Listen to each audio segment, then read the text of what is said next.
واهيو نوبلا واهيو حشق شق يا عميلا واهيو نوبلا واهيو فنجل يا عميلا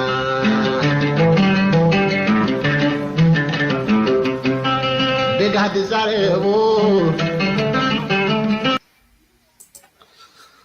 ሰላም እንዴት ዋላችሁ የአማርኛ አድማጭ ተመልካቾች ዛሬ ፕሮግራማችንን ጀምረናል ዛሬ እንግዳሉን እንግዳችን አቶ ክብሮም ብርሃነ ናቸው እሳቸው እስኪመጡ እንግዲህ በቅርቡ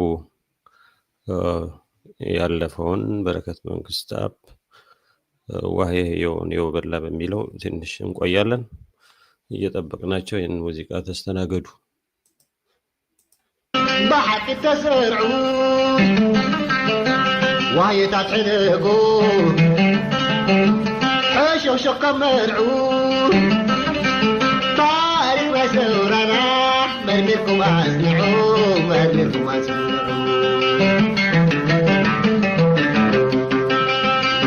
طاري وسورنا مرميكم أسمعو مرميكم أسمعو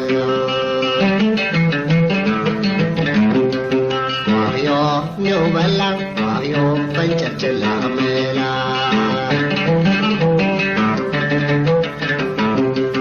واهيو نوبلا واهيو حشق شق عميلا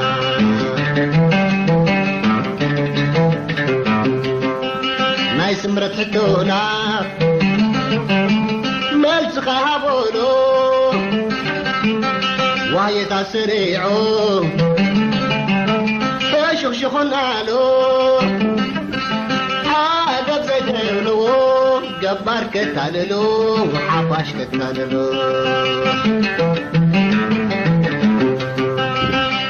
حيرب غيلو جبار كتالو وحباش كتالو يا نيو بلا يا حشق شق عميلا واهيو نوبلا واهيو فنجل عميلا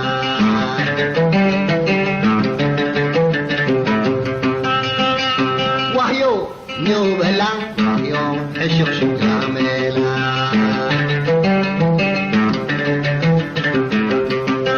حسوت بخريتي قوت يروخ قبل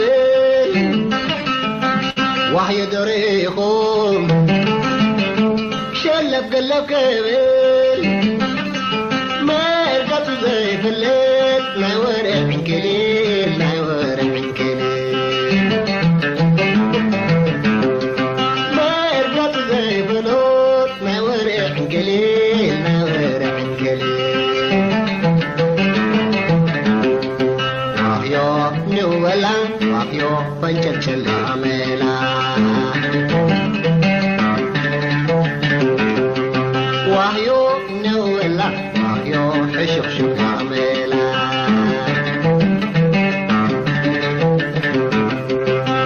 جينا إريتراوي يركب عسري بوهي يتمثل مقتل شوبر بيري ما قمت بحليوت كدم زلبري كدم زلبري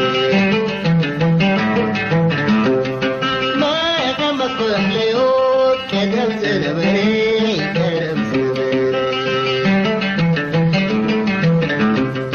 واهيو نولا واهيو حشق شق عميلا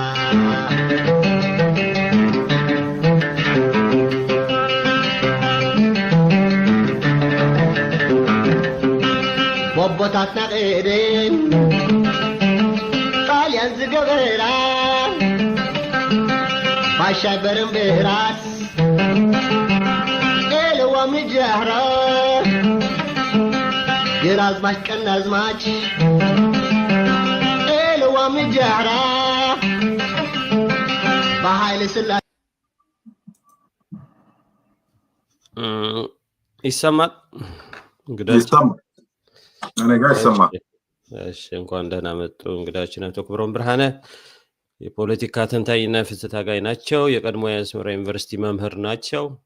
ባለፈው ሳምንት ግንዛቤ አስጨባጭ የሆነ ትንታኔዎችን ሰጥተውን ነበር በኤርትራና በኢትዮጵያ በሚመለከት። ዛሬ ደግሞ በሚኒስትሩ የውጭ ጉዳይ ሚኒስትሩ ጌዲዮን ጢሞቴዎስ በሰጡት የፖሊሲ ፔፐር ላይ ትንሽ ውይይት እናደርጋለን። ተከታተሉን። እንኳን ደህና መጡ አቶ ክብሮም። ሰላም አለይኩም። እንኳን ደህና ቆዩ አቶ ግርማ። እሺ ቴንክ ዩ።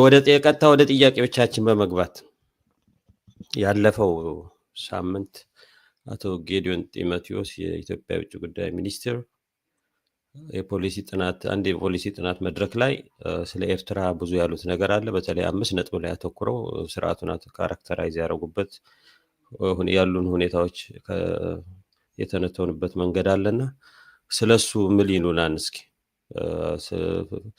ፋናቅፋ ሲንድሮም ሲሉ የጠቀሱት ነገር አለ። የኢሳያስ ፊሎዞፊ የሚሉትም ነገር አለ።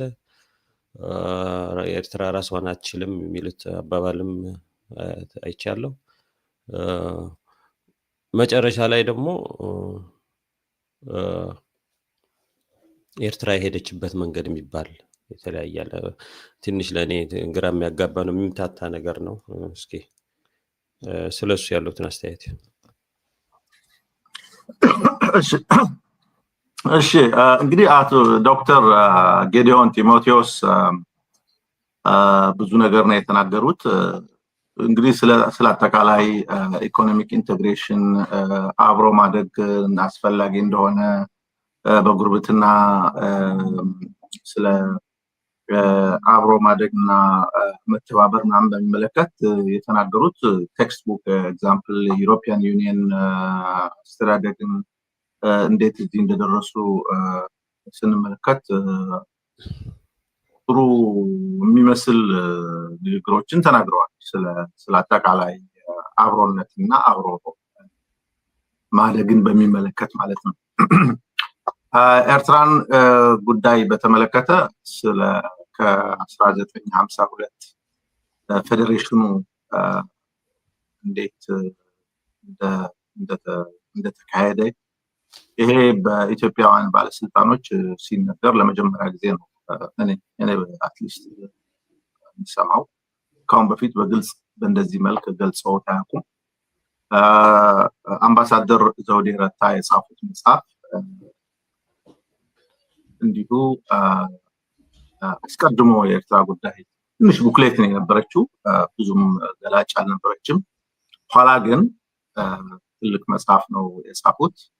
በደንብ አስፍተው ነው የጻፉት።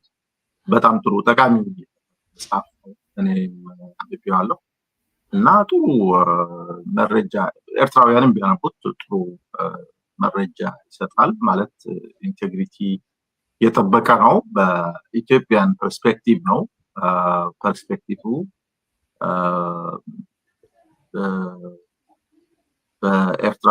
በኢትዮጵያ ፐርስፔክቲቭ ቢሆንም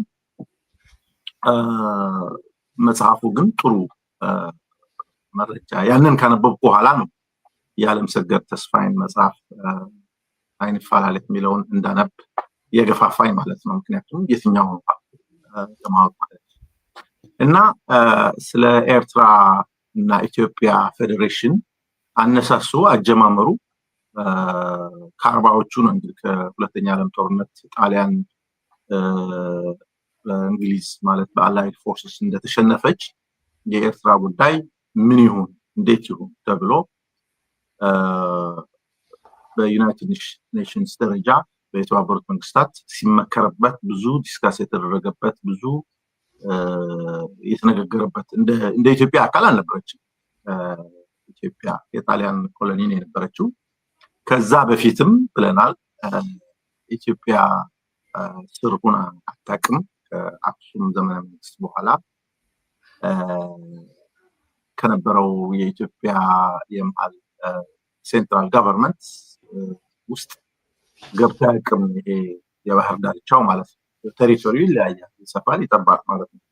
እና በአርባዎቹ ኤርትራ ፖለቲካ ሪሌቲቭሊ ጥሩ የሆነ የሀሳብ የመግለጽ ፖለቲካል ፓርቲዎች ህብረ ፓርቲ ማለት ማልታይ ፓርቲ ሲስተም እና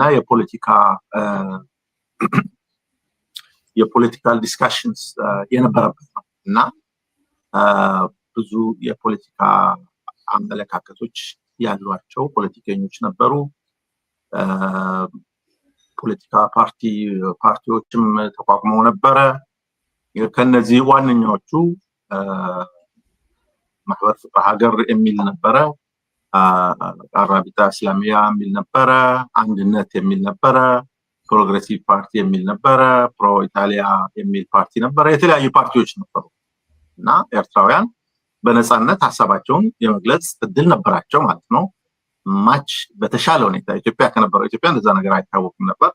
ኤርትራ ግን እንደዚህ አይነት ሁኔታ በሰፊው ነበር ማለት ነው እና ኤርትራውን አልቲሜት ኋላ ግን እንግዲህ ወደ ሁለት ሜጀር ትልልቅ ፓርቲዎች የማህበር ፍቅረ ሀገር የአንድነት ፓርቲ እና ከኢትዮጵያ ጋር አንድ እንሆን የሚል ፓርቲ ነበረ። ነፃነት ነው የምንፈልገው የሚል ፓርቲም ነበረ እና እዚህ ከ40ዎቹ እስከ 50ዎቹ ድረስ ብዙ ፖለቲካል ዲስካሽንስ ነበረ፣ ጋዜጣ ነበረ። ልክ አሁን ትግራይ ላይ እንዳለው ማለት ይቻላል ማለት ነው። ሀሳብን የመግለጽ ሁኔታ ነበረ ማለት እና ብዙ ኤርትራውያን አጌንስት ኢታሊያን ኮሎኒ ከኢትዮጵያ አርበኞች ጋር ወይንም አጌንስት ኢታሊያን የተዋጉ ብዙ ትልልቅ ሰዎች ነበሩ እና እነዚህ አሊጀንስ ከኢትዮጵያ ጋር ነው የነበረው።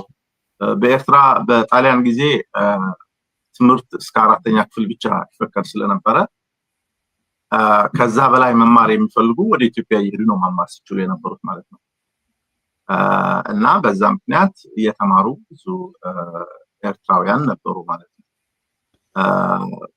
ከዛም ኢትዮጵያን ስትቆጣጠር ጣሊያን ደግሞ በቢሮክራሲው ላይ ብዙ ቋንቋውን የሚችሉ ቋንቋውን የሚያውቁ ኤርትራውያንም እዛ ቢሮክራሲ ውስጥም ገብቶ ነበር ማለት ነው። ከዚህ አንጻር ብዙ የተማሩ ሰዎች ነበሩ። ቢሆንም ከኢትዮጵያ ጋር አንድነት የሚሉ ነበሩ፣ ነፃነት የሚሉ ነበሩ፣ ከጣሊያን ጋር ይሻለናል የሚልም ፕሮ ኢታሊያ ፓርቲም ነበረ። ይሄ እንደነበረ አላብራሩትም ዶክተር ጌዲዮን ጢሞቴዎስ። ቀጥታ ወደ ደጃች ሰላባይሩ በአምባሳደር ዘውዴ ረታ የጻፉትን መጽሐፍ ነው የጠቀሱት እና እዛች ብቻ ነው ያተኮሩት እንጂ ከዛ በፊት ስለነበረው በዩናይትድ ኔሽንስ በተባበሩት መንግስታት ስብሰባዎች ላይ የኢትዮጵያ የኤርትራ ወኪሎች ምን ሲናገሩ እንደነበረ እንዴት እንደነበረ ሁኔታ በብዙ ሁኔታ አስረድተዋል ማለት ነው ዶክተር አምባሳደር ዘውዴ ረታ። ስለዚህ ዶክተር ጢሞቴዎስ ይህንን ነገር ሳያብራሩ ቀጥታ ወደ ጌዲዮን ጢሞቴዎስ ቀጥታ ጫፍ ይዘው ነው እና ምንድነው በኢትዮጵያውያን በኩል የሚሰማው ምንድነው ትንሽ ሀቅ ቀንጨብ አድርገው ወደ ራሳቸው ትርክት የማንዛዛት ሁኔታ ነው የሚታየው ማለት ነው። ስለዚህ ሀቁን ሙሉ መዘርዘር ነበረበት። ብዙ አዋቂዎች ግን ላቋርጥ ሶሪ እና ብዙ አዋቂዎች እዛ አካባቢ ያሉ ነፍስህ አይመር ነፍስህ አስፋው በቀደም ዶክተር ፍስሐ አስፋው በቀደም እዚህ ቀርቦ በጣም መነጋገሪያ የሆነ አድቫይዘር የሚያጡ አይመስለኝም። እዚህ አሁን ውጭ ጉዳይ ያሉት ሰዎች ያጡ አይመስለኝም። ግን ሀቁን ትዊስት ወደ ማድረግ ብቻ ለምንድን ነው የሚሄዱት? እዛው አሉላቸው እኮ ሪሶርስ አላቸው፣ እዛው አያይዘው እንዲሄዱ ነው ብዬ ነው። አሁን ምንድነው በቅንነት ላይ የተመረኮሰ ቢሆን እኮ እውቀት እጥረት አይመስለኝም እኮ ጠፍቷቸው አይደለም። ግን ምናልባት ለማን ነው ይሄ ትሮቮን ሽቶል ይሄ የኖርዌጃዊ ፕሮፌሰር ባለፈው ሰሞኑን እንደሰማው ትራምቦል ኤርትራን የሚያውቁ ሰዎችን አርቀዋቸዋል። እና እኔ በነበረኝ ኦብዘርቬሽን ስለ ኤርትራ ያላቸው እውቀት በጣም ሊሚትድ ነው ተወሰነ ነው ብሎ ሲናገር ሰምቼው ነበር። እና የሚፈልጉትን ለሚያቀርቡት ናሬሽን የሚያስፈልጋቸውን ሰው እያቀረቡና የሚፈልጉትን ለማለት ስለሚፈልጉ ነው እንጂ በእውነት ጥናት ማድረግ ከተፈለገ ማንኛውም መረጃ አሁን በኢንተርኔት ላይ ያለ ነው። ስለዚህ በቀላሉ ሁሉም ስለዚህ አስተዋቸው አይደለም ማለት ነው።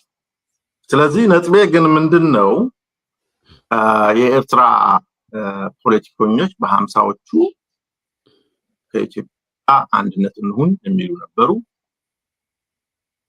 ነፃነት የሚሉ ነበሩ፣ ሌላም የተለያየ ፖለቲካ አመለካከት ነበር። ግን አንድነቶቹ ማጆሪቲ አልነበሩም። በእርግጥ ሲግኒፊካንት ቁጥር ነበራቸው፣ ግን ማጆሪቲ አልነበሩም። ሬፈረንደም አልተካሄደም። የዩናይትድ ኔሽንስ ኮሚሽን መጥቶ ጥናት አካሂዶ ነበረ። ኤድዋርዶ አንዞ ማቴንዞ የሚባል የዩኤን ከፍተኛ ልዑክ የሚመራው ኮሚሽን መጥቶ የተለያዩ ቦታዎችን እየሄደ ጥናት ያደርግ ነበር። ያንን ጥናት ብዙ ያደረግ ነበረ። በእርግጥ እንቅፋቶች ነበሩት፣ ግን ጥናት ያደርግ ነበረ። የተወሰነ የሆነ መረጃ ሰብስበው ለሚያስፈልጋቸው ለዩናይትድ ኔሽንስ ግብአት ሰጥተዋል። በዛ መሰረት እንግዲህ የአሜሪካ የዩናይትድ ኔሽንስ ባለስልጣን የነበረው ያኔ ጆን ፎስተር ዳላስ የተባለው ይሄ ሰውዬ በዩናይትድ ኔሽንስ ከፍተኛ አበርክቶ ያደረገ ነው። የዩናይትድ ኔሽንስ ቻርተር ከጻፉት ሰዎች አንዱ ነው። በእርግጥ ባለፈው የኢትዮ ፎረም ሪፖርት ላይ በ1953 አይደለም ወይ እሱ ውጭ ጉዳይ ሚኒስትር የሆነው? ከዛ በፊት አይደለም ወይ ፌዴሬሽን የተፈጸመው? ስለዚህ ይሄ ነገር ስህተት እንዳይሆን የሚል ኮመንት ሰምቼ ነበረ። ግን ያ ሰውዬ በ1952 ድረስ እስከ ጃንዋሪ 1952 ድረስ ለአንድ ዓመት ይመስለኛል የዩናይትድ ኔሽንስ ወኪል ነበር፣ የአሜሪካ ማለት ነው። ባይሆንም እንደ ባለስልጣን እንደ አሜሪካ ባለስልጣን የዩናይትድ ኔሽንስ ጀነራል አሴምብሊ ስብሰባ ይሳተፍ ነበር፣ ሀሳቡ ይሰጥ ነበር። ስለዚህ ያንን ኮመንት የሰጠው የዩናይትድ ኔሽንስ አምባሳደር እያለ ነው እንጂ ፎሬን ሚኒስተር ወይ ፎሬን ሴክሬታሪ እያለ አለመሆኑን እሱን ግልጽ መሆን ያስፈልጋል። ኢንተርኔት ላይ ስላለ ማንም ሰው ማግኘት ይችላል ማለት ነው መረጃ። እና ያንን የዩናይትድ ኔሽን ኮሚሽንን ግብአት ተደርጎ ነው ዩናይትድ ኔሽንስ የፌዴሬሽንን ውሳኔ እንዲሰጥ ያደረገው ማለት ነው። እና ይሄ ኤርትራውያኖች ማጆሪቲ ባይሆኑም ከኢትዮጵያ ጋር አንድነት የመረጡ ነበር። የነዚህ አንድነት ናምበር 1 የነበሩት ፕሬዚደንቱ የአንድነት ፓርቲ ፕሬዚደንት የነበሩት ደጃች ተላ ባይሩ ናቸው። እሳቸው ናቸው እንግዲህ ፌዴሬሽኑ አስፈጻሚ የነበሩት ማለት ነው። እና እዚህ ላይ መጥቀስ የምፈልገው ምንድነው፣ ብዙዎቹ አንድነት ከኢትዮጵያ ጋር አንድነት የደገፉ የኤርትራ የ50ዎቹ ፖለቲከኞች ሙሉ በሙሉ በሚባል መልክ ነው ወዲያውኑ የተቆጩት ማለት ነው። እዚህ ላይ እንደውም አንድ ሰው የሰማሁት ምንድን ነው ያሉት፣ ያ ትውልድ የቁጭት ትውልድ ነው ብለው ተናግረዋል። አንድ ሰውዬ የሚል ሰምቻለሁ። እና ይሄ ማሳያው ምንድን ነው ብትለኝ፣ የነዚህ የአንድነት ደጋፊዎች የነበሩ ኤርትራውያን ፖለቲከኞች ኢትዮጵያ ውስጥ ከተቀላቀሉ በኋላ ያዩትና ያገኙት የጠበቁት ሆኖ እንደጠበቁት ሆኖ አላገኙትም። ወዲያውኑ ነው ቁጭታቸውና የተቆጩት ማለት ነው በዛ። እና ለምሳሌ ማሳያ የደጃች ተላ ባይሩ ልጅ ታውቀዋቸዋለህ፣ አቶ ሆሪ ተላ ባይሩ አያህሩያ ከ60 ዓመት በላይ ማለት ይቻላል እድሜያቸውን አጌንስት ኢትዮጵያ ሲታገሉ የኖሩ በህይወትም አሁን እድሜ ባለጸጋ ሆነው እስካሁን ድረስ በህይወት ያሉ ምስክር ናቸው። እና የመጀመሪያው አንድነትን የደገፉ ሰውዬ የመጀመሪያ ፕሬዚደንት ናቸው። ነምበር 1 ማለት ይቻላል። የእሳቸው ልጅ ደግሞ የመጀመሪያ የጀብሃ የጀብሃ መሪ ሆኖ ለብዙ ዓመታት የሰራ ከዛም እስካሁን ድረስ ኤርትራ ፖለቲካ ላይ እሳቸውም ተቀላቅለው እኮ በኋላ ከፍተኛ አቶ ተላም የጀብሃ አባል ጀብሃን ተቀላቅለዋል። እሳቸውም መጨረሻ ላይ ሁሉም እኮ አልኩ ሁሉም እሳቸው ራሳቸው ተቀላቅለዋል ከትግሉ። እሳቸው ጋር የነበሩት ብዙዎቹ ጀነራሎች፣ ከፍተኛ መኮንኖች፣ ሁሉም እነዚህ የጀብሃ እና የሻዕቢያ ታጋዮች ጀማሪዎች የሚባሉት ብዙዎቹ አባቶቻቸው ወይ የኢትዮጵያ ባለስልጣኖች የነበሩ ናቸው፣ ወይ ፖሊሶች ናቸው፣ ከፍተኛ ጀነራሎች የነበሩ ናቸው። ብዙዎቹ እንደዛ ናቸው። ለምሳሌ አብነት ልስጥ፣ ጀነራል ኢሳያስ አብነት ኢሳያስን ታውቃለህ? ከፍተኛ የሻዕቢያ ታጋይ ሆና ከፍተኛ ማለት ትልልቅ ሰዎች ከሚባሉት ፕሮፌሽናል ጋዜጠኛ ነበረች። አዎ፣ በአማርኛ ከፍተኛ አበርክቶ ያደረገች እንደ ሰውም በጣም ትልቅ ሰው አለች ማለት ነው። ህይወት ያለች ይመስለኛል። ለምሳሌ ጀነራል ተላ ዐቢድ አሁን ከመጀመሪያዎቹ የኢትዮጵያ እንግሊዝ ሀገር ተምረው ከመጡ ኮሎኔሎች አንዱ ናቸው።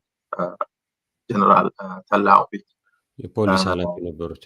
የኤርትራ ፖሊስ ኃላፊ የነበሩ እሳቸው ወዲያውኑ ነው ማለት ፕሮፌሽናል ፖሊስ የነበሩት። በጣም ትልቅ ሰው ነው፣ በጣም ታዋቂ ሰው ነው የነበሩት። ግን ልጃቸው እኛ ቶሮንቶ እኛ ጋር ለቶሮንቶ መስፍን ተላ ከመጀመሪያዎቹ የጀብሃ ታጋዮች አንዱ ነው ማለት።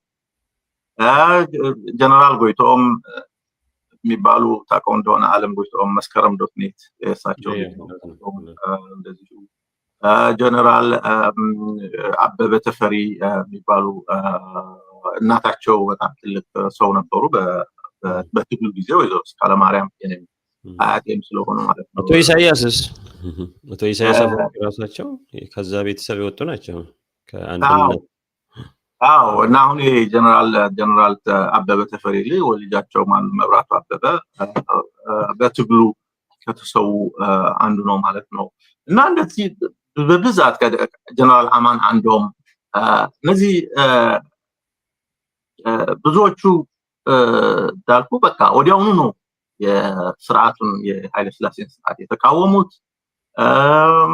ኢቭን ራሱ ከቤተ መንግስት ጋር በጣም ቅርበት ከነበራቸው አንዱ ሎሬንሶ ታዕዛዝ ምናልባት ወሬያቸውን ታውቅ እንደሆነ ኃይለ ሥላሴ ራሽያ አምባሳደር ነው። አዎ፣ ከእንግሊዝ ሀገር ሲመጡ ይዘዋቸው የመጡ ናቸው። በጣም ቅርበት የነበራቸው ለኃይለ ሥላሴ ናቸው። እና መጨረሻ ላይ ግን አሟሟታቸው በጣም አጠያያቂ በሆነ መልክ እንደተገደሉ ነው። ያው በበሽታ ይባላል፣ ግን ኮንትሮቨርሻል ነገር ነው። እና እነዚህ ትልልቅ ኤርትራውያን ኢትዮጵያን አምነው ከኢትዮጵያ ጋር የተጠጉ የእምነታቸውን ዋጋ አላገኙም። ኢትዮጵያ ማለት ለኤርትራውያን የሚገባውን እንደ ኢንዲቪጁዋል እስካልሆነ በስተቀር እንደ ሀገር እንደ ኢትዮጵያ ጋር ትሪት አላደረገችውም። ባለፈው እንደተናገርነው ኤርትራ አንዳንድ ኮስሞቲክ የሆኑ ለውጦችን ቤተመንግስት ማለት ቤተክርስቲያን መስራት፣ መስጊድ የተሰራ ምናምንም አለ። ግን አሴም ታይም ደግሞ ስንት ኤርትራዊ ደግሞ በየቦታው ተጨፍጭፏል ማለት ነው። እና ኤርትራ መሬቷ እንጂ ህዝቧ አያስፈልገንም የሚል ትርክትም ኃይለ ሥላሴ እንደተናገሩ ባለፈው ወር አካባቢ ይመስለኛል አለምሰገድ ተስፋይ ቀርቦ እዚህ ኢትዮጵያውያን ዶክተር ፍስሐ አስፋው ግን ያንን ያስተባብላሉ። እኛ ኤርትራን ያገኘ ነው ህዝቡን ስላልን ነው አይነት አባጃኖ ያን ያገኙት ህዝቡን ስላሉ ነው ምናምን ብለዋል። በዛ መልኩ አስተባብለዋል። ግን በብዛት የምትነገረው እቺ ኤርትራ መሬቱ እንጂ ህዝቡ ያስፈልገንም የሚል አባባሏ ነች።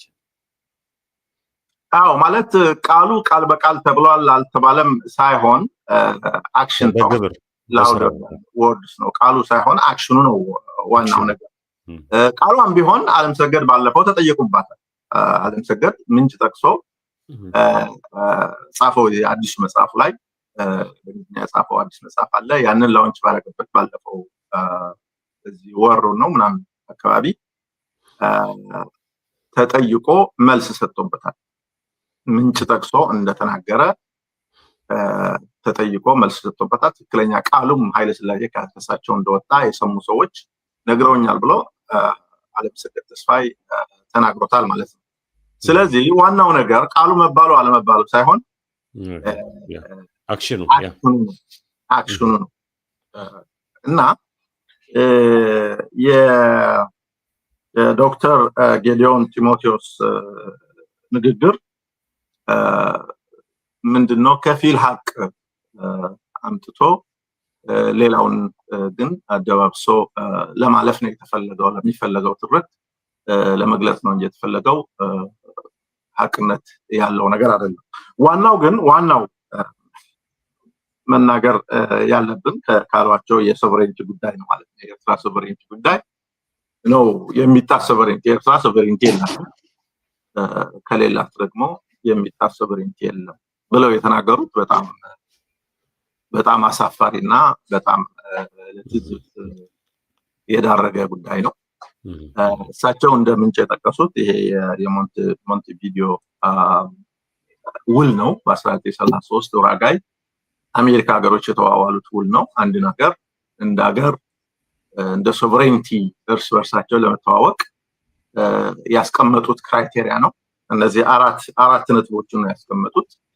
እሱ አንደኛው ቋሚ ፖፑሌሽን፣ አንድ ሀገር ለመባል ወይ ሶቨሬን ለመባል ቋሚ ፖፑሌሽን ያስፈልጋታል። ቋሚ ህዝብ መኖር አለበት።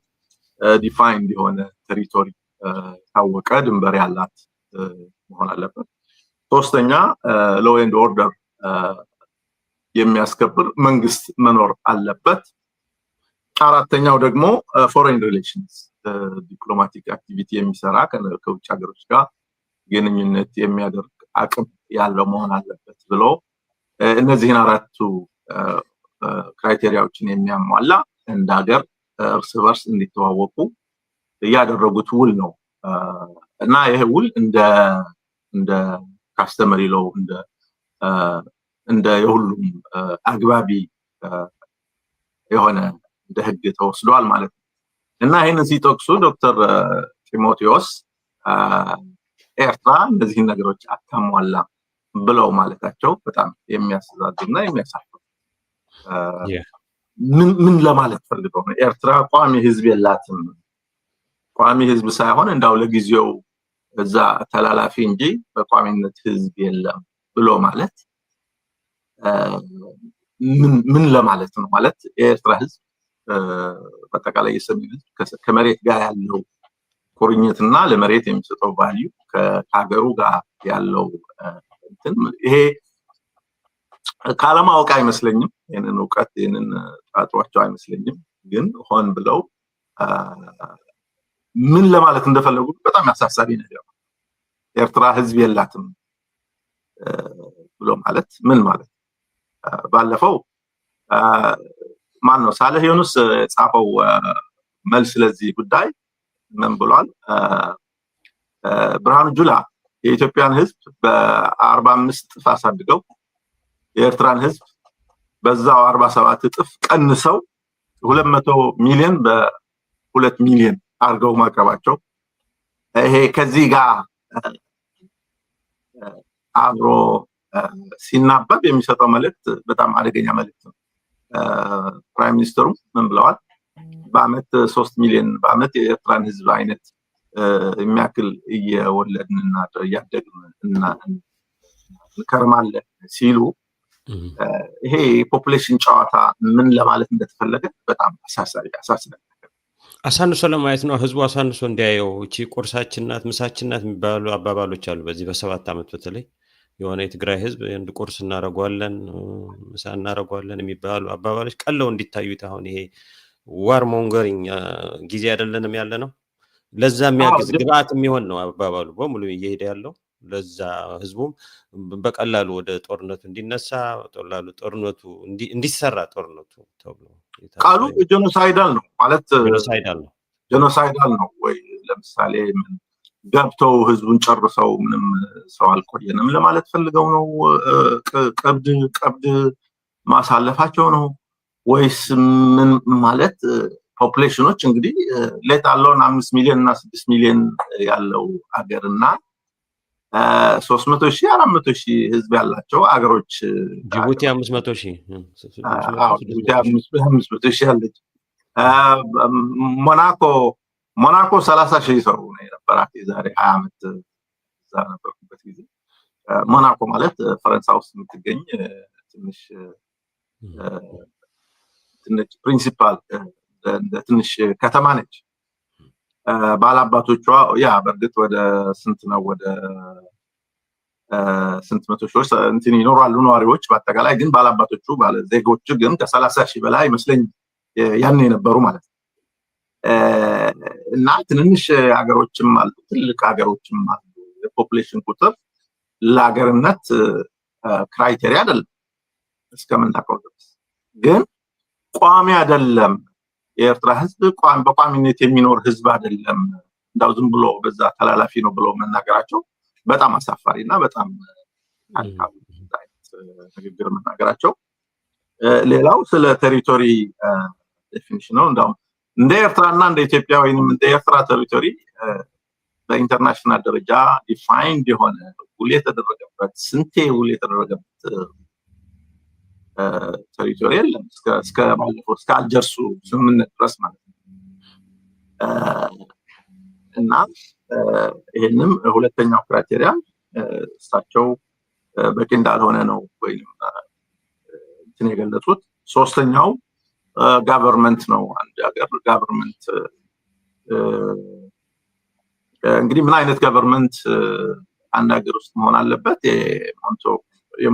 የሞንቴቪዲዮ ውል አይገልጽም። ዲክታተር ነው ወይስ ዲሞክራቲክ ነው ወይ ምናምን እሱ ሌላ ጉዳይ ለሀገሪቱ ህዝብ የሚመለከት ነው።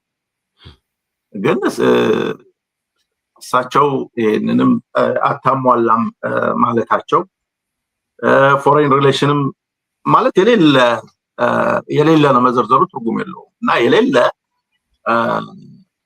አርጊመንት ነው ያቀረቡት። ይበልጥ ብዙ መልስ ሰጥቷቸዋል። በእንግሊዝኛም የሳሌህ ዩኑስ ለምሳሌ አንድ ይጠቀሳል።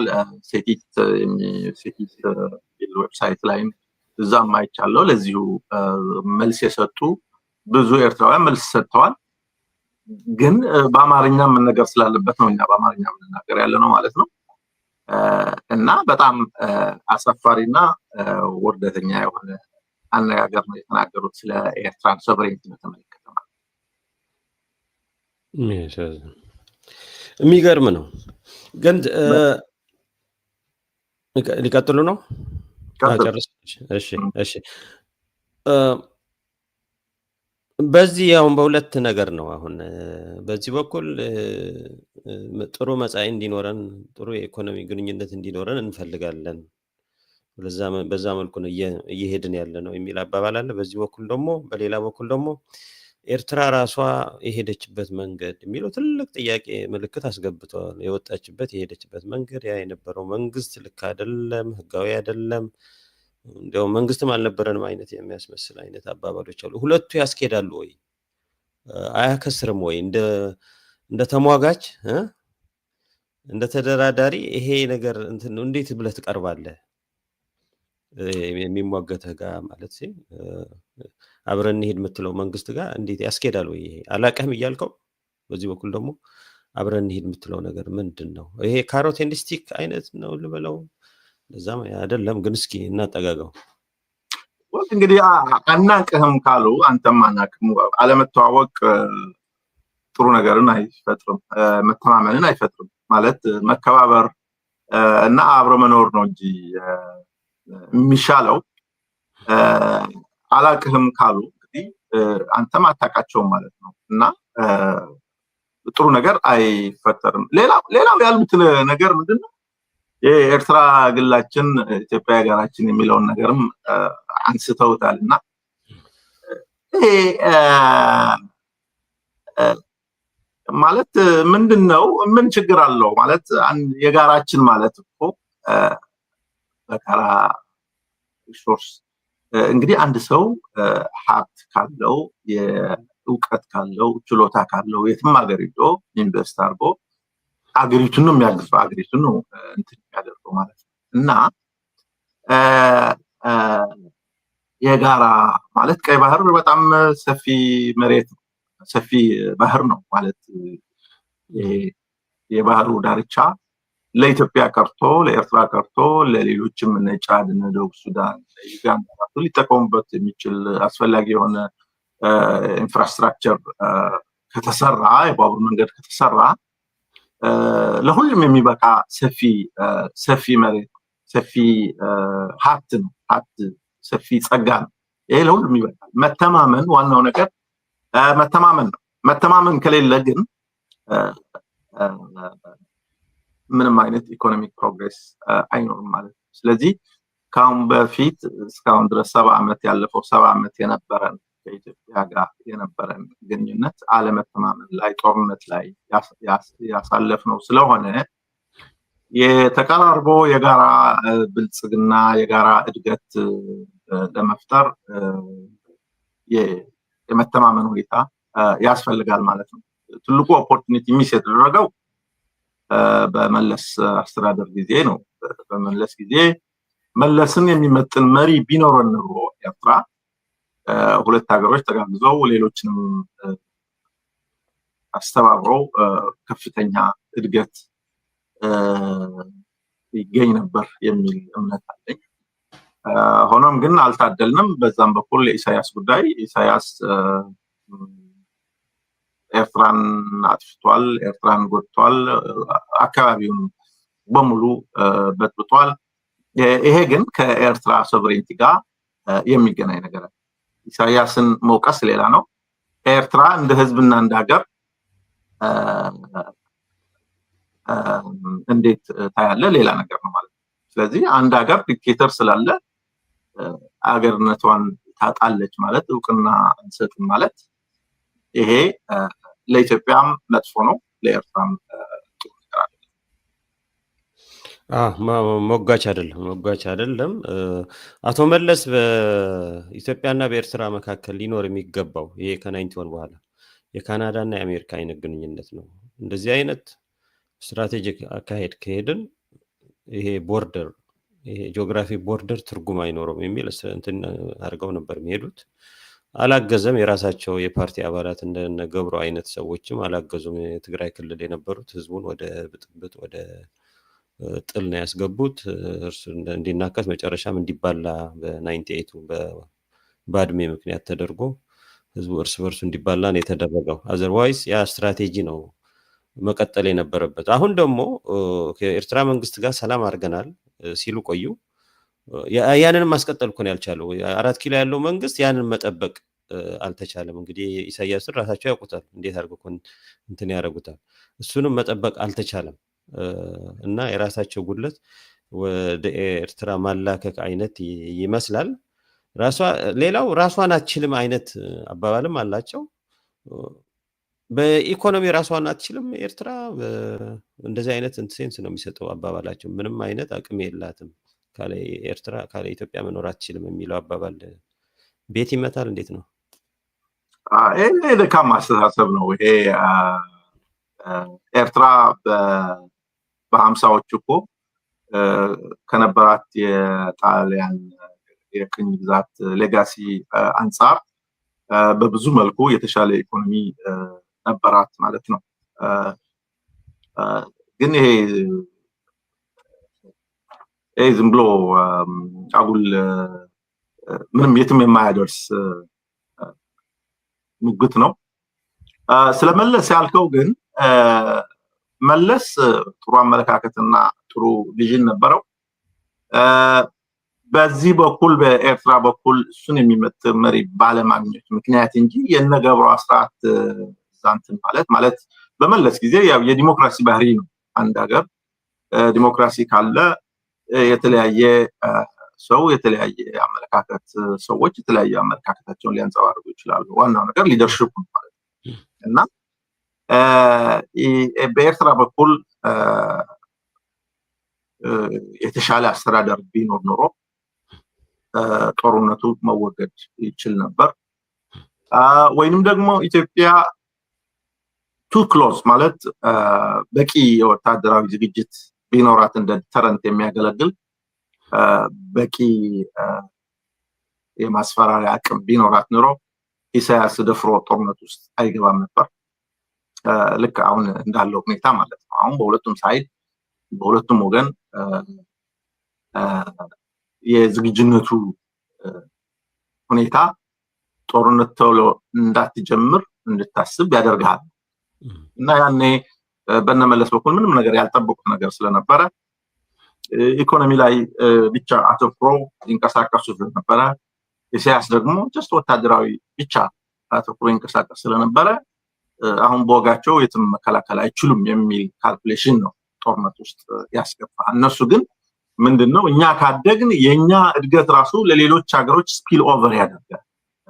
አንድ ጊዜ በሆነ አጋጣሚ እንደዛ ተናግሮ ነበር። ምን አለ ለምሳሌ ጃፓን ወይም ሳውዝ ኮሪያ መሀላችን ላይ በዚህ ጎረቤታችን ብትሆን ነው የሷ እድገት እኛም ጋር ስፒል ኦቨር አድርጎ የኛንም እድገት ያግዘን እና የባንዲራ መብዛት ሳይሆን ተጋግዞ የማደግ ቪዥን ነው የነበረው እና ኢትዮጵያ ምን ያህል እንዳደገች ሪጋርድለስ ጦርነት ቢኖርም ምን ያህል እንዳደገች ሁላችንም እናያው ነገር ማለት እና በእድገት በኩል ኢትዮጵያ ያሳየችው በመለስ ጊዜ ማይካድ ነገር ነው። ኤርትራ ግን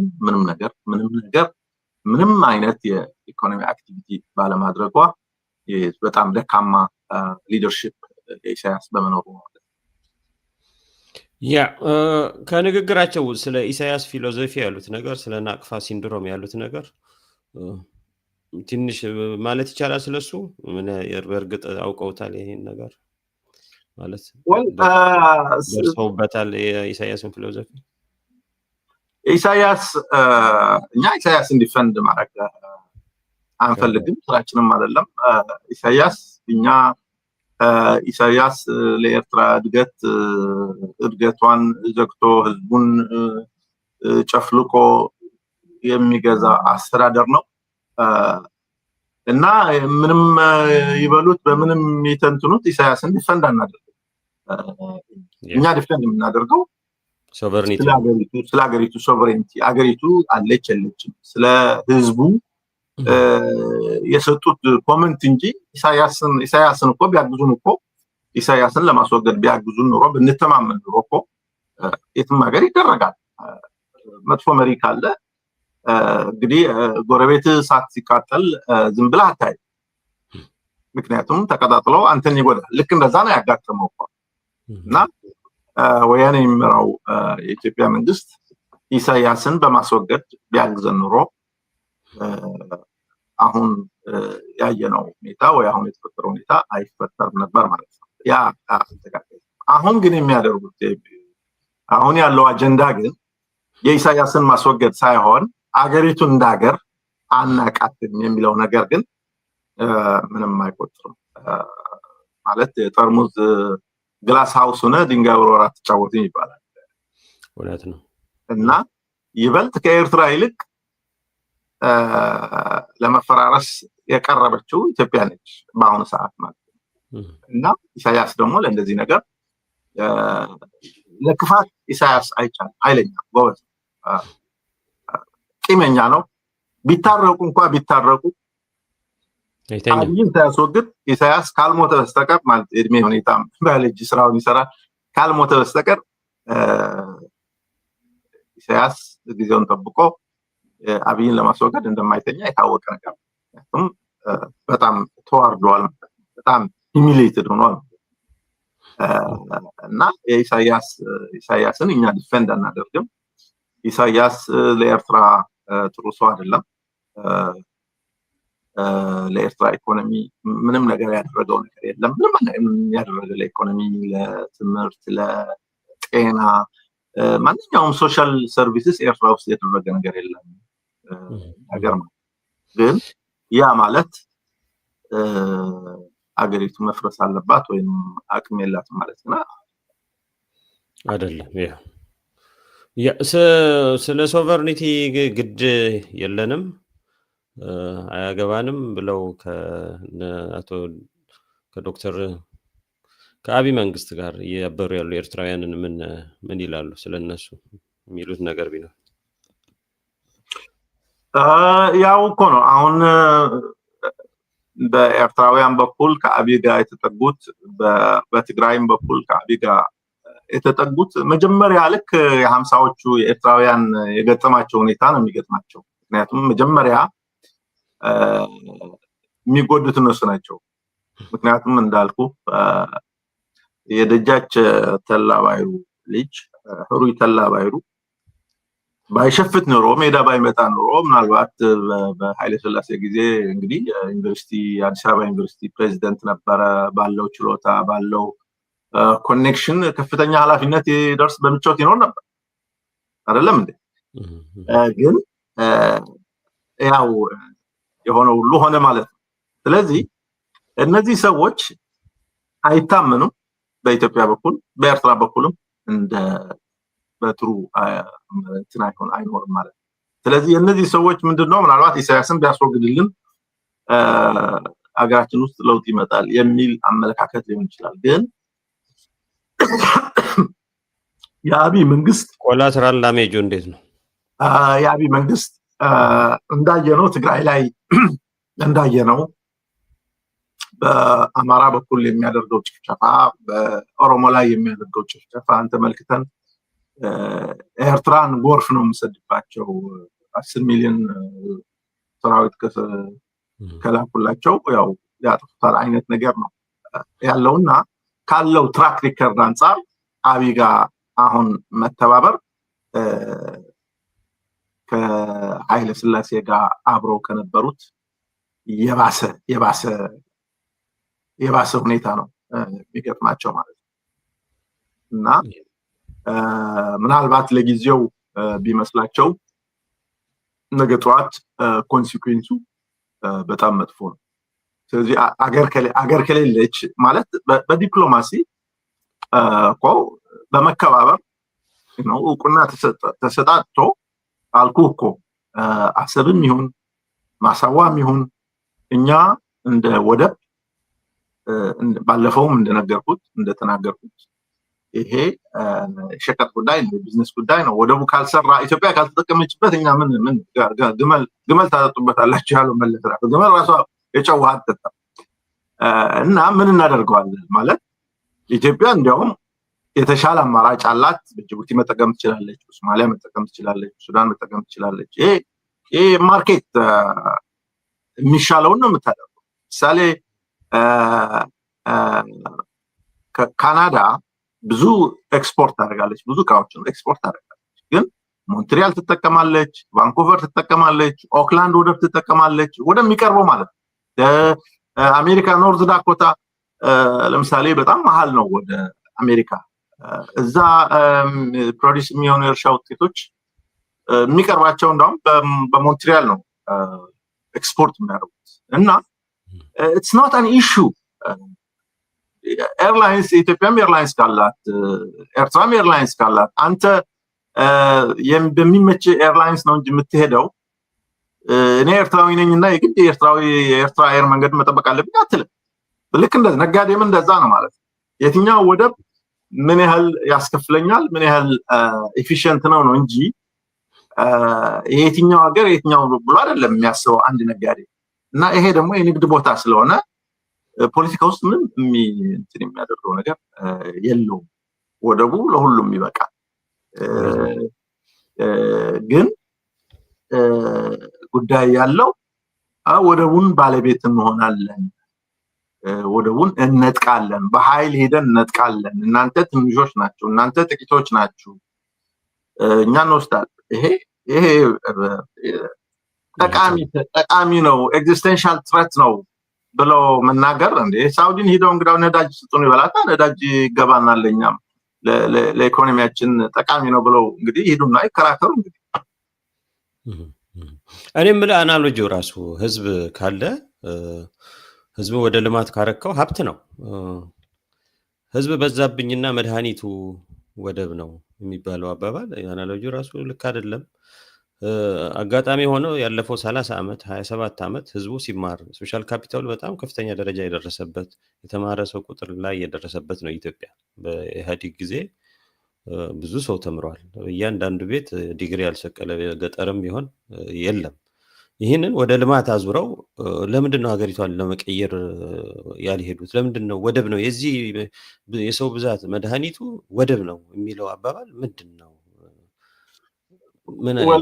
ምን አይነት ጽላሌ ነው ልበለው በእንትን በትግርኛ እኔ እብደት ነው ማለት ምንድነው አብይ ፌል አደረገ አብይ በውስጥ ፌል ስላደረገ እንዳቋራጭ አሰብን ባመጣ ሲሜ ይቀየራል ወይ ሳክሰስ ስቶሪ ሊታሰብልኝ ይችላል የሚል አጉል ደካማ ማስተሳሰብ ነው የሚያንጸባርቀው እንጂ መንግስቱ ምን አገኘ አሰብ ብሎ መንግስቱ 17 ዓመት ሙሉ ታገለ እንግዲህ ራሻዎችንም አመጣ ኪባዎችንም አመጣ ሶቪየት ታገዘ መጨረሻው እንዳየነው ነው ማለት ነው ይሄ ነገር ለማያዋጣ ተመክሮ አላዋጣ የኤርትራ ጉዳይ ኃይለ ሥላሴ ስርዓት እንዲጣል ምክንያት ሆኗል ደርግ እንዲወድቅ ምክንያት ሆኗል ከዚህ በኋላ እንደገና ፌል ያደረገውን ፖሊሲ እንዳዲስ አምጥቶ የወራ እንትን መፍጠር ማለት ጦርነቱን ለመጀመር ቀላል ነው መቆጣጠር በቀላሉ አሰብን መቆጣጠር ምናልባት ይችላል ይሆናል ግን ከዛ በኋላስ መጠቀም ይችላል አንድ ቀን ሰላም ማድረጋቸው ያው ሰላም ለመበጥበጥ እኮ አንድ ሰው እኮ ነው የሚለው ያ እውነት ነው አይ ግን ለሰን ለምን አልተወሰደም ያለ ወደም ማደግ እንደሚቻል ደብል ዲጂት ማምጣት እንደሚቻል አብሮ የነበሩበት አብዛኛዎቹ አሁን መሪ ያለን የሚሉት ካድሬ የነበሩበት ስርዓት የኢህአዴግ ስርዓት ያለ ወደብ ማደግ እንደሚቻል መለስ በሚመራው መንግስት አሳይቷል ምንድነው አሁን እዚህ የተፈጠረው ምን አዲስ ክስተት የተፈጠረ ነገር አለ ወይ ማስጮህ ወደብ ይያሉ ጦርነት ማስነሳት የተፈለገበት ያው ቀደም ብለውታል እርግጥ ነው የውስጥ ችግር ኤክስተርናላይዝ ለማድረግ ነው ግን እንደ ሀገር ሳያሳፍርም ግን እብደት ነው ማለት ይችላልው ጦርነቱ ራሱ እስካሁን ድረስ መዘግየቱ ጥሩ ነገር ነው እስካሁን ድረስ ዘግይቷል እዚህ ላይ እግረ መንገዴን መጥቀስ የምፈልገው ጽምዶ ጉዳይ ማለት ነው ጽምዶው ይመስለኛል ቆም ብለው እንዲያስቡ ያደረጋቸው ማለት ነው እንግዲህ ጽምዶው ስለ ጽምዶው ብዙ ነገር ተነግሯል ብዙ ነገር ተብሏል እንዴት ከኢሳያስ ጋር ትግራዮች እንትን ይላሉ ምናምን የሚባል ብዙ ነገር አለ ግን አትሊስት ወደ ጦርነት እንዳይገባ ቸኩሎ ጦርነት ውስጥ እንዳይገቡ ቆም ብለው እንዲያስቡ ምክንያት ሆነዋል አላማውን ከሞላ ጎደል ጦርነቱን በማዘግየቱ በከፊልም ቢሆን አላማውን አሳክቷል ቀጥታ የሱ አላማ ይሄ ነው አይደለም አላቅም ግን እንደ ጎናዊ ውጤት ጽምዶ ጦርነቱን ለማቆየት ማዘግየት ችሏል እስከናካቴውም ሊያቆመው ይችላል አይችልም ሌላ ጉዳይ ነው ማለት ግን ለጦርነት በጣም ቋምጠው ነበር ግን አሁን ምንድነው ባለፈው እንደተናገርኩት በኤርትራም በኩል ዝግጅቱ ጥሩ ዝግጅት ስላለ የማሸነፉ ሁኔታ ቀላል አለመሆኑ ታይቷል ማለት ነው አንድ ወገን ለጦርነት የሚቸኩለው ምንድነው ቶሎ አሸንፋለሁ ብሎ ካሰበ ብቻ ቶሎ ማያሸንፍ ከሆነ ግን አይቸኩልም ማለት ነው ስለዚህ የዚህ ላለመቸኮል ጠቅሟል የሚል እንትን አለ እንጂ ያው ነው ሌላ ጦረኝነት ነው። በቃ አብይ ከመጣ ጀምሮ በትግራይ የተካሄደውን አይተናል። በአማራ ክልል የሚካሄድ ያለውን እያየነው ነው። በኦሮሞ የሚካሄድ ያለውን እያየነው ነው። በኦጋዴንም ሰሞኑን የትጥቅ ትግል ለየት ባለ ሁኔታ ለመጀመር ወይም ነበሩ ግን ለመጀመር የሰጡት መግለጫ አለ ሰሞኑን እና አለ ቤንሻንጉሎች አሉ። እንግዲህ ጦርነት የሌለበት ኢትዮጵያ የትኛው የኢትዮጵያ ክፍል ነው ጦርነት ውስጥ የሌለ? እና ይህንን ያለውን ውጥንቅጥ ምናልባት አሰብ ብል ከኤርትራ ጋር ብጀምር ይህን ነገር ትንሽ ጋፕ ሊል ይችላል የሚል ካልኩሌሽን ሊሆን ይችላል። ግን በጣም የተሳሳተ እውነት ነው። እንደዚህ አይነት ካልኩሌሽን ነበረ። ጀስት አሰብ ብንገባ ራሱ ወር 2 ወር ብንይዘው ሊይዙት ይችላሉ። በወታደራዊ ትገፋ ይችላል፣ ላትገፋ ትችላለህ። ላይሳካ ሪቨርስ እንትኑም የባሰ ሊሆን ይችላል። ያላሰብከው ተቃራኒም ሊሆን ይችላል። ግን ደህና ገቡ እንበል። ገብተው 1 ወር 2 ወር ይዘው ከዛ እንደራደራለን። ኦኬ ያው ብርጌና አህመዱ መስለው ለመግባትም አይነት ነበር ሀሳቡ። ከገቡ በኋላ የውስጡ ይሄ እንግዲህ አሰብ የደፈረ ጀግና ተብሎ እንግዲህ ውስጥ ያለውን አማራ ክልል በሙሉ ወደ እኔ አትሊስት ግማሽ ወደ እኔ ቢመጣ የሚል ካልኩሌሽኖች ነበሩ። አሁን እዛ ላይ ሊያልቅም የችለው ህዝብ ቁጥር እንግዲህ እዛ ለመድረስ የሚያልቀው ሰው ይታይ። በዚህ ዘመናዊ መሳሪያ በዚህ አሁን ጦርነቱ ተቀይሯል። አዎ እሱ አለ እዛ ላይ እንደገና ጦርነቱ በሌላ መልኩ ቢያልቅስ የሚለው ምንም እንትን ያደረጉት ነገር አይደለም። ካልኩሌት አላደረጉትም። አዎ ሌላኛው እዚህ ላይ መጥቀስ የምፈልገው ሳረሳው የኢሜሬት ሮል ነው እዚህ ጉዳይ ላይ። እሷም የኢሜሬትም የትግራይ ጦርነት ሲጀመር አሰብ ላይ ነበሩ። ከዛ ተባረው ወጡ። ምናልባት ከዛ ቂም ጋር ተያይዞ ነው ወይስ ቂም አለ? እውነት ነው የእነሱ ግፊትም ይኖራል።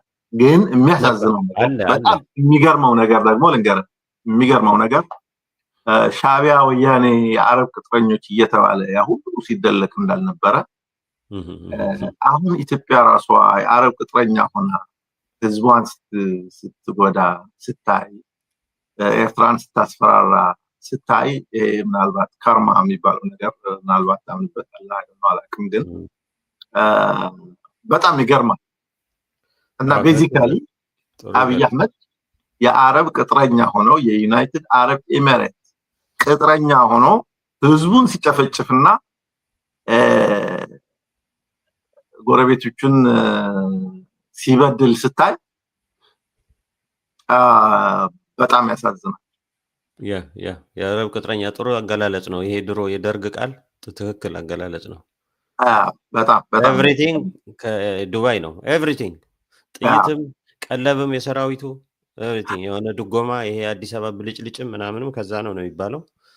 እንግዲህ ኢትዮጵያውያን ያስቡበት። እንግዲህ ምንም የሚባል ነገር የለም። በጣም የሚገርም ነው። አይ ቲንክ ሰዓታችንም ደርሷል መሰለኝ። አዎ የመጨረሻ አንድ የሆነ ነገር ብንል አሁን የሆነ የማመቱ አይነት የ2018 አይነት ፕሮፖዛል የመጣች ትመስላለች። እንደዛ ይሸታል። እናንተ እንዲህ ብታረጉ እንደዚህ ብታረጉ ምናምን የሚል ፕሮፖዛል መጥቷል። ያው ሁለቱን ኢትዮጵያ እንዳትፈራረስ ሰላም አድርጉ ምናምን የሚባል አባባሎች መጥተዋል። አሁን ይሄ ሁሉ ተብሎ በዚህ ደረጃ ተደፋፍረው ወደ ሰላሙ ይመጣሉ ተብሎ ይገምታሉ? ይሳካል? አሁን የኤርትራ መንግስት ያቀረበው ምንም ዋስትና እንዲሰጥ ለትግራይም ዋስትና እንዲሰጥ፣ ምክንያቱም ትግራይ ውስጥ የሚደረግ ጦርነት ቀጥሎ እኛ ጋር እንደሚደረግ ስለምናውቅ የሚል ነው። ከትግራይም ውስጥ እንደተነጋገሩ ምንም ጥርጥር የለውም። እንገምታለን ማለት ነው። ፖለቲከኞች ነን እኛ። ያ ንግግር ሄደዋል። የዩኤን ልኡክም አስመራ ሄደዋል። አሴም ታይም ነው ሁሉም ነገር የሆነው። ልክ የማማቱ የመጣ ነው የመሰለኝ እኔ አሁን ሰሞኑን የተደረገው እንቅስቃሴ ልክ እንደዚህ አይነት ነገሮች። ስለዚህ ይሄ ተደርጎ የትግራዮችም ሊሉ የሚችሉት ነገር ይኖራቸዋል። አትሊስት ኤርትራ የሚደረገውን ጦርነት ላይ ይደግፋሉ አይደግፉም የሚያቀርቡት ይሄ ቅድመ ሁኔታ ምንድነው? ቅድመ ሁኔታ አሁን ይኸውልህ ኤርትራ ጦርነት ቢደረግ ለትግራይ ሁሉን ደማምረን እንትን ይመጣል ወይ? ልክ ይመጣል ወይ? ነገሮች ልክ ይመጣሉ ወይ? ምዕራብ ትግራይ ወደ መሬት ወደ ቦታ ወደ ህገ መንግስት ወደ ቦታ ይመለሳል ወይ? ኤርትራና ኢትዮጵያዊ እናንተን ታርቀው አንድ ጎዳና ላይ እናያቸዋለን ወይ? ምን ይገምታሉ? ትንሽ በሱ እሱም ብለን እናጠቃለን። ይኸውልህ ኢሳያስ በጣም ብልጥ ነው። ለስልጣኑ አደጋ የሚሆነው ነገር ከመጣ ያንን ለማስወገድ አልኩህ እኮ ተንበርክኮ ራሱ ከየት እስከየት መሄድ ይችላል እና የማያዋጣው ስለሆነ እንጂ አብይ አህመድ እኮ ጦርነቱን እኮ ጀምሮታል እኮ። ጥይት ነው እንጂ ያልተተኮሰው። አላቅህም ካልኮ ወይንም ደግሞ መሬትህን ካለ ጦርነቱ ጀምሮታል። ቤዚካሊ ቶክስ ነው ያልተጀመረው እና ይሄንን ኤርትራ እንደ ድሮ ቢሆን ኖሮ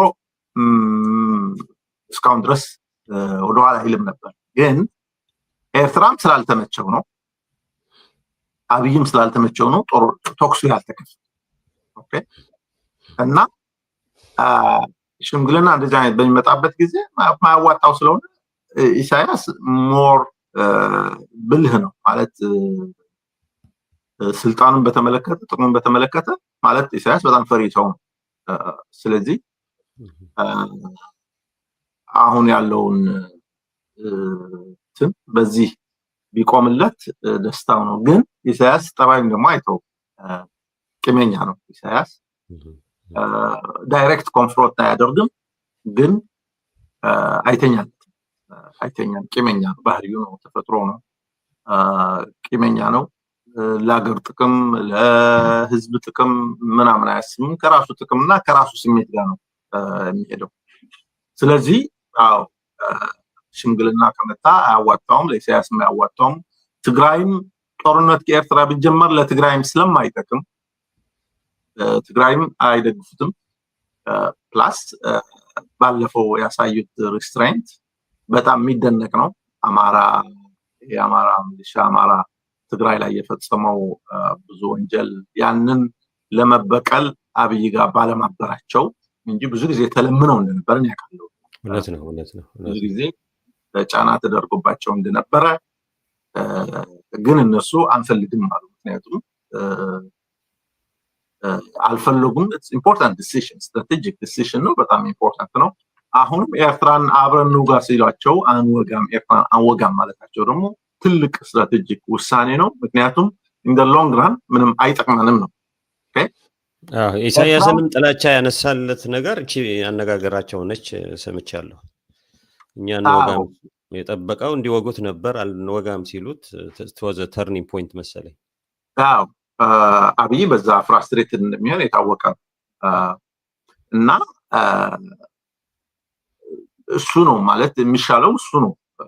እንግዲህ ጊዜ በተራዘመ ቁጥር ጦርነት ሳትገባ በሄድ ቁጥር መፍትሄ የማግኘት ፖሲቢሊቲ እንትን እያለ ይሄዳል ማለት እየተፈጠረ ሊሄድ ይችላል ማለት ነው። ቼንጅ ኦፍ ማይንድ ሊኖር ይችላል፣ ቼንጅ ኦፍ ሃርት ሊኖር ይችላል። ስለዚህ ጦርነቱ አለመጀመሩ ወይም ወደ ሰላም መንገድ መምጣቱ ለሁላችንም የተሻለ ቴንክ ዩ በጣም ጥሩ ጊዜ ነበረን። አቶ ክብሮም እንግዲህ የዘወትር እንትኑ አይለየን። በጣም ጥሩ ጊዜ ነበረን። እናመሰግናለን። የሚቀጥለው ፕሮግራም ያገናኘን እንግዲህ